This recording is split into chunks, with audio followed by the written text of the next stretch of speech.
नमस्कार मित्रांनो, मराठी मीडियम या यूट्यूब चॅनलवरती तुम्हा सर्वांचे स्वागत आहे. मित्रांनो, आज आपण या व्हिडिओच्या माध्यमातून पाहणार आहोत की बालसंगोपन योजना काय आहे, याचे लाभार्थी कोण असणार आहेत, याची पात्रता काय असणार आहे, याचे कागदपत्र काय असणार आहेत, याचा अर्ज कुठे सादर करायचा, याची सविस्तर माहिती आपण या व्हिडिओच्या माध्यमातून घेणार आहोत. तर चॅनलवरती नवीन असाल तर आमच्या मराठी मीडियम या यूट्यूब चॅनलला लाईक करा, शेअर करा आणि सबस्क्राईब करा. चला तर मित्रांनो, व्हिडिओला सुरुवात करूया.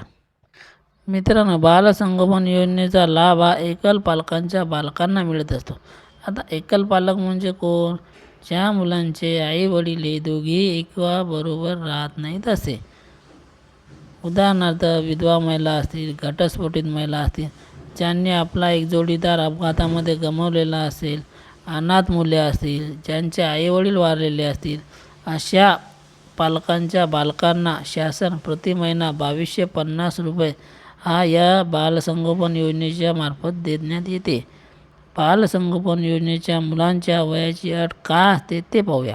अशा पालकांच्या कोणत्याही 2 बालकांना वयाची 18 वर्ष पूर्ण होईपर्यंत जी काही मुलगा मुलगी असतील त्यांना हे 2250 प्रति म्हणजे दोघांना 4000पेक्षा जास्त अशी रक्कम बालसंगोपन योजनेमार्फत शासनाकडून दिली जाते. मित्रांनो, 2 अपत्य असलेल्या पालकांनी दोन्ही अपत्यासाठी स्वतंत्र अर्ज करणे आवश्यक आहे. अर्ज सादर करत असताना उत्पन्नाची अट ही 1 लाखापर्यंतच मर्यादित असणार आहे.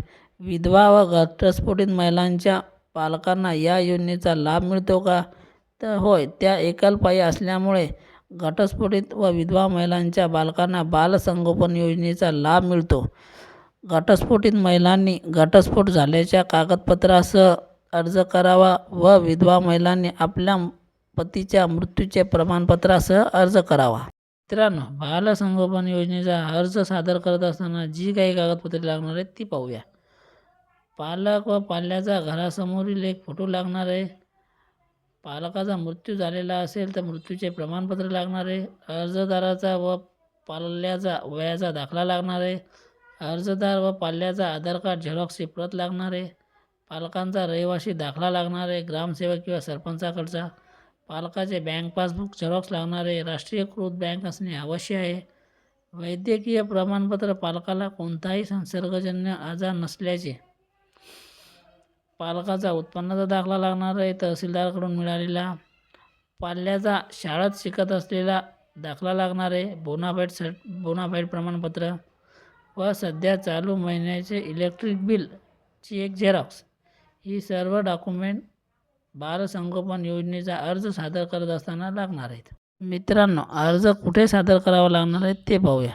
अर्ज पूर्ण भरून तालुका स्तरावर महिला व एकत्रित बाल विकासाच्या कार्यालयात, पंचायत समितीमध्ये कुटुंब संरक्षण अधिकारी यांच्याकडून तपासून व जिल्ह्याच्या ठिकाणी जाऊन बाल कल्याण समितीसमोर व ज्यांच्या नावाने अर्ज करायचा आहे त्यांनाही घेऊन जाऊन फॉर्म जमा करावा लागणार आहे.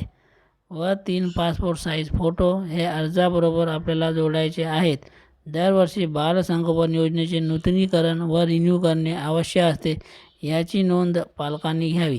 जर तुमच्या आजूबाजूला अशी काही कुटुंबे किंवा मुले असतील तर हा व्हिडिओ त्यांच्यापर्यंत पोहोचवा, जेणेकरून त्यांच्या कुटुंबाची आर्थिक परिस्थितीचा भार त्यांच्यावर पडणार नाही व त्यांना या योजनेचा लाभ मिळेल. आमच्या यूट्यूब चॅनलवरती नवीन असाल तर आमच्या यूट्यूब चॅनलला लाईक, शेअर आणि सबस्क्राईब करा. धन्यवाद मित्रांनो.